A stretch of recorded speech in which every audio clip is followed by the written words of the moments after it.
घृष्णेश्वर ज्योतिर्लिंग भारत के महाराष्ट्र के औरंगाबाद जिले के वेरुल गांव में स्थित एक शिव मंदिर है। यह 12 ज्योतिर्लिंगों में से एक है। इसका उल्लेख शिव पुराण, स्कंद पुराण, रामायण और महाभारत में भी मिलता है। कृष्णेश्वर शब्द का अर्थ है करुणा का स्वामी। मंदिर की संरचना 13वीं और 14वीं शताब्दी में दिल्ली सल्तनत द्वारा नष्ट कर दी गई थी। मुगल मराठा संघर्ष के दौरान मंदिर का कई बार पुनर्निर्माण हुआ और उसके बाद पुनः विनाश हुआ। छत्रपति शिवाजी के दादाजी मालोजी भोसले ने पहली बार 16वीं शताब्दी में इसका जीर्णोद्धार किया और मुगल साम्राज्य के पतन के बाद इंदौर की रानी गौतम बाई होलकर के प्रायोजन में इसका वर्तमान स्वरूप तैयार हुआ। पौराणिक कथाओं के अनुसार दक्षिण देश में देवगिरी पर्वत के निकट सुधर्मा नामक एक अत्यंत तेजस्वी तपस्वी ब्राह्मण रहते थे। उनकी पत्नी का नाम सुदेहा था। दोनों में परस्पर बहुत प्रेम था। उन्हें किसी प्रकार का कोई कष्ट नहीं था, परंतु उनकी कोई संतान नहीं थी। ज्योतिषीय गणना से पता चला कि सुदेहा के गर्भ से संतान प्राप्ति संभव नहीं थी। सुदेहा संतान प्राप्ति की बहुत इच्छुक थी। उसने सुधर्मा से अपनी छोटी बहन से विवाह करने का आग्रह किया। पहले तो सुधर्मा ऐसा नहीं करना चाहता था, लेकिन अंततः उसे अपनी पत्नी के आग्रह के आगे झुकना पड़ा।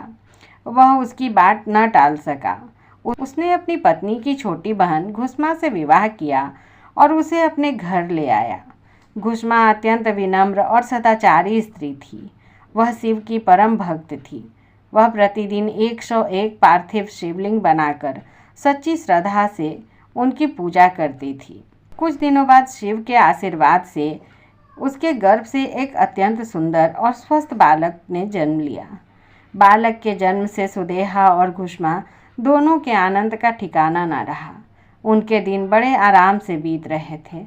कुछ समय बाद सुदेहा के मन में एक बुरे विचार ने जन्म लिया। उसने सोचा, इस घर में मेरा कुछ भी नहीं है। यहाँ की हर चीज़ पर उसका कब्जा हो गया है। उसने मेरे पति को भी अपने वश में कर लिया है। यह बालक भी उसका है। यह बुरा विचार धीरे धीरे उसके मन में पनपने लगा। इसी बीच घुसमा का बालक भी बड़ा हो रहा था। धीरे धीरे वह बड़ा हो गया। उसका विवाह भी हो गया। अंततः एक दिन सुदेहा ने घुसमा के युवा पुत्र को रात्रि में सोते समय मार डाला। उसने उसके शव को उसी तालाब में फेंक दिया जिसमें घुसमा प्रतिदिन पार्थिव शिवलिंग का विसर्जन किया करती थी।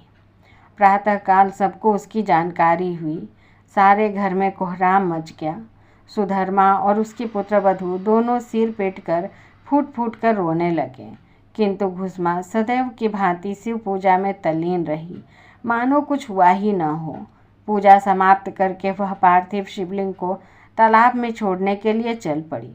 जब वह तालाब से लौटने लगी तो उसका प्रिय पुत्र तालाब के भीतर से निकलता हुआ दिखाई दिया। वह घुसमा के चरणों में गिर पड़ा, मानो वह उसी समय कहीं निकट ही था। शिव जी भी वहाँ प्रकट हुए और उन्होंने घुसमा के वर मांगने को कहा। वे सुदेहा के इस जघन्य कृत्य से अत्यंत क्रोधित हुए। वे अपने त्रिशूल से उसका गला काटने के लिए आतुर हो उठे। घुसमा ने हाथ जोड़कर शिवजी से कहा, प्रभु, यदि आप मुझ पर प्रसन्न हैं तो मेरी इस अभागिनी को क्षमा कर दीजिए। उसने घोर पाप किया है, किंतु आपकी कृपा से मुझे मेरा पुत्र वापस मिल गया। अब उसे क्षमा कर दीजिए मेरे स्वामी। मेरी एक और प्रार्थना है, लोक कल्याण के लिए आप इसी स्थान पर सदैव निवास करें। शिव ने दोनों बातें स्वीकार कर ली। ज्योतिर्लिंग के रूप में प्रकट होकर वे वहीं निवास करने लगे। सती शिव भक्त घुसमा की आराधना के कारण यहाँ घुसमेश्वर महादेव के नाम से विख्यात हुए।